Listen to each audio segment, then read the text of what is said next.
helm lah di acara Mata Najwa supaya tidak kelihatan. Kok takut? Mengkritik nggak boleh takut. Menjalankan demokrasi nggak boleh takut. Harus ditumbuhkan dalam diri kita. Kalau enggak, negara ini nggak bisa demokratis. Polri tidak boleh arogan. Tidak boleh responsif. Harus menghormati kritik dan dialog.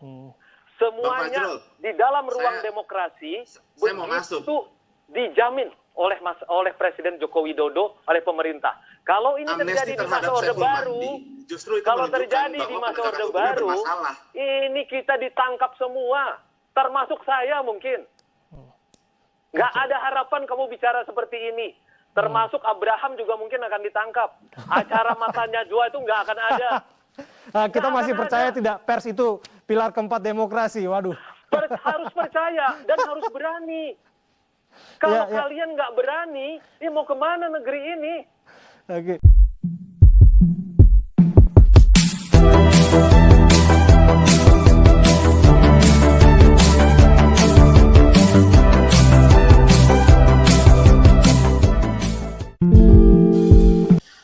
Kita mengukur dari sejumlah permasalahan, salah satunya reformasi sektor keamanan, terus kebebasan sipil, lalu ada pelanggaran HAM masa lalu, dan berbagai isu-isu lainnya yang memang menjadi concern-nya Kontras. Nah, dari sejumlah isu tersebut, kita uji berdasarkan nilai-nilai universal hak asasi manusia, sampai dengan pernyataan Presiden itu sendiri.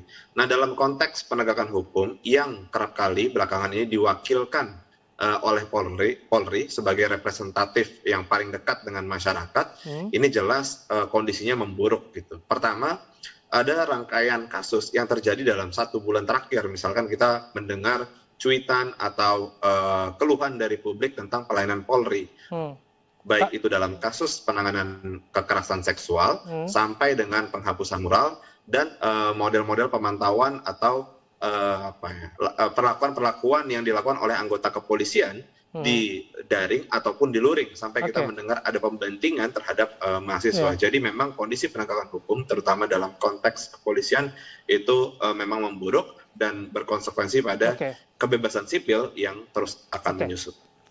Dalam pemerintahan Presiden Joko Widodo, menurut konstitusi tugasnya adalah menjaga, mempromosikan hak asasi manusia. Salah satunya adalah hak konstitusional terkait dengan kritik. Nah, kritik ini kan sudah built-in di dalam konstitusi kita. Jadi menjadi jantung konstitusi kita di pasal 28.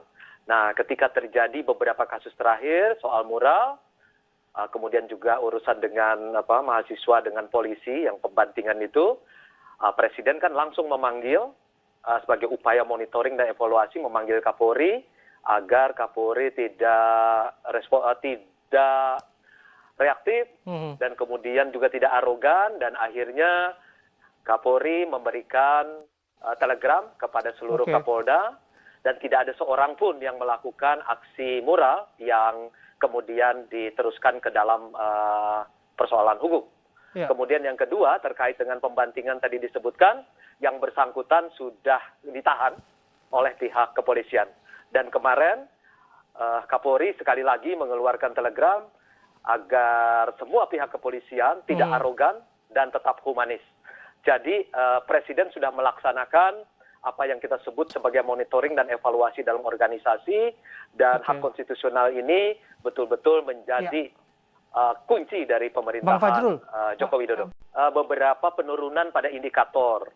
Nah, ini yang kurang tergarap di dalam indikator-indikator baik hukum dalam demokrasi. Demokrasi itu kan ada yang terkait dengan lembaga demokrasi, ada yang terkait dengan regulasinya, ada yang terkait dengan habitus demokrasi atau kultur demokrasi. Nah, ini memang tidak lengkap disampaikan di dalam survei-survei yang ada. Tetapi kita mengakui bahwa itu menjadi baik SMRC, Litbang Kompas, kemudian mau yang dari Kontras, kemudian kami juga di dalam, semuanya adalah bagian dari upaya untuk melakukan perbaikan dan evaluasi. Ini negara demokrasi, tidak ada seorang pun yang ditangkap karena kritik. Dan tidak ada seorang pun ditangkap hanya karena berdialog.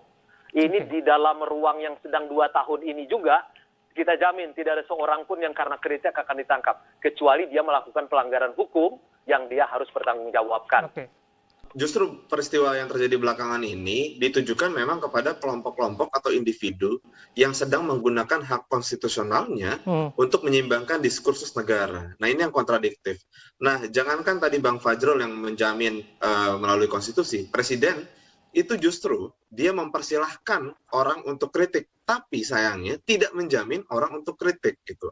Akhirnya kita melihat ada orang yang dipanggil, dimintakan klarifikasi oleh pihak kepolisian dan lain sebagainya. Memang dia tidak ditahan, memang dia tidak lanjut ke proses pidana atau macam-macamnya, tapi tidak semua orang punya keberanian atau punya kemampuan untuk menghadapi kepolisian karena hal yang biasa dilakukan. Misalkan mural lah, atau dia mencuit sesuatu lah, itu orang nggak biasa ketika cuitannya yang biasa seperti dilakukan tiba-tiba dipanggil oleh kepolisian atau direspon oleh kepolisian. Nah, tidak semudah orang kontras atau Bang Fajrul yang dulu di zaman SBY sering melakukan kritik itu biasa menghadapi hal itu. Nah, ini yang miss gitu. Padahal kepolisian itu ada perkap-perkap yang mengatur, ada perkap standar implementasi hak asasi manusia jauh sebelum surat telegram itu ada gitu. Ada banyak presiden-presiden baik yang muncul di tubuh kepolisian, namun pada pelaksanaannya itu justru bertolak belakang. Artinya di tataran implementasi ini masih jauh dari standar yang dituliskan di peraturan kepolisian. Bang Fajrul. Yang pertama kita selesaikan dulu nih supaya jangan simpang siur ya. Tidak ada seorang pun yang ditangkap karena membuat mural. Makanya menurut aku berlebihan. Tiba-tiba ada yang pakai helm lah di acara Mata Najwa supaya tidak kelihatan. Kok takut? Mengkritik nggak boleh takut, menjalankan demokrasi nggak boleh takut. Harus ditumbuhkan dalam diri kita, kalau enggak, negara ini nggak bisa demokratis. Nggak ada yang dibui karena kritik dan karena dialog. Suroto dipanggil ke istana, Saiful Mahdi diberikan amnesti. Apalagi, Kapolrinya dipanggil, diberikan arahan. Polri tidak boleh arogan, tidak boleh responsif, harus menghormati kritik dan dialog. Semuanya di dalam ruang demokrasi itu dijamin oleh Presiden Joko Widodo, oleh pemerintah. Kalau ini terjadi di masa Orde Baru, ini kita ditangkap semua, termasuk saya mungkin. Nggak ada harapan kamu bicara seperti ini.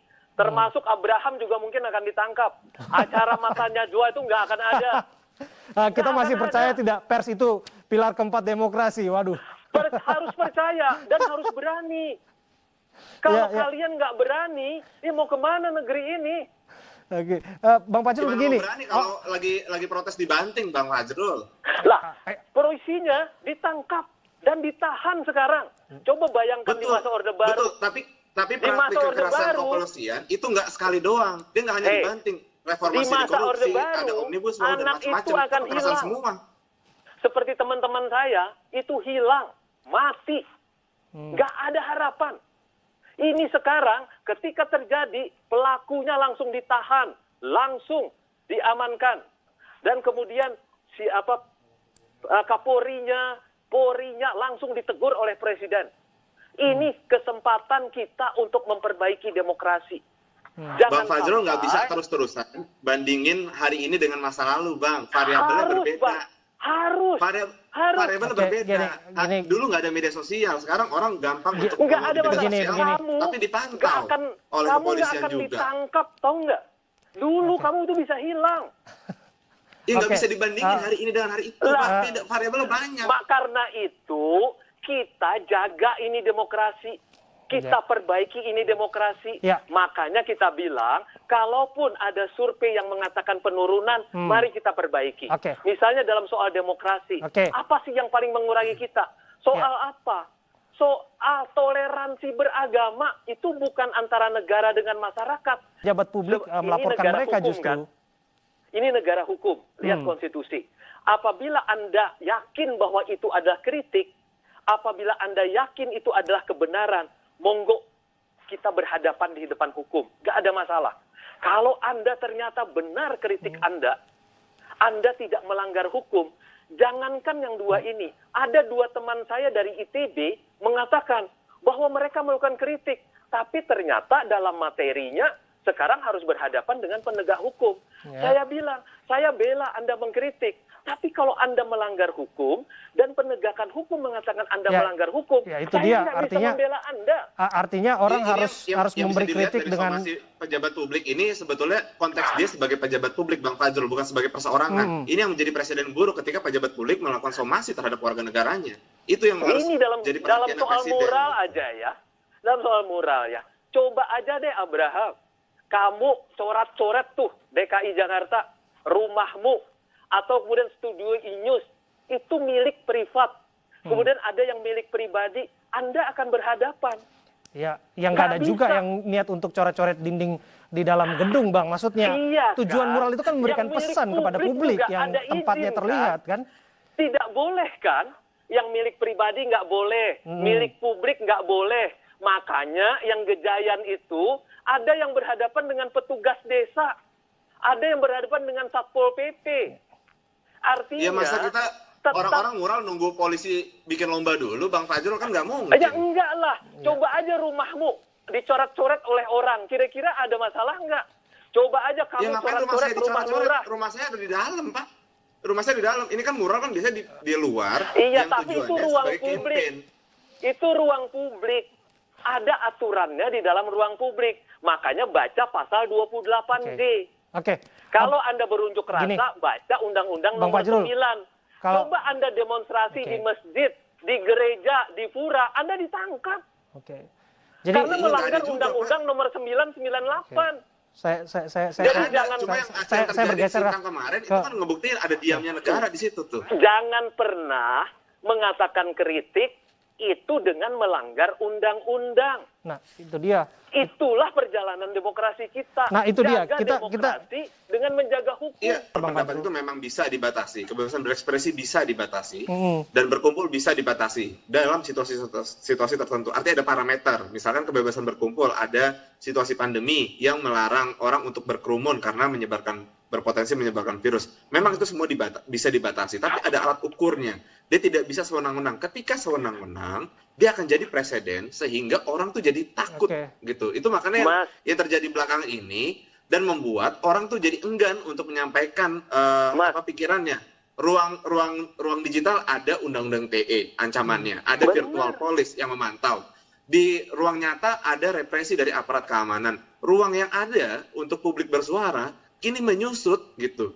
Nah, itu tanpa ada ukuran jelas dan mekanisme evaluatif yang tegas dari kita kuliah hukum kepolisian. Dulu nih. Gitu. Pasal 28 kebebasan berekspresi secara lisan dan tulisan. 28D dibatasi dengan undang-undang. Kalau kamu berunjuk rasa, kamu harus mengikuti Undang-Undang 998. Tidak boleh demo di masjid, tidak boleh di gereja. Nggak ada yang demo di masjid.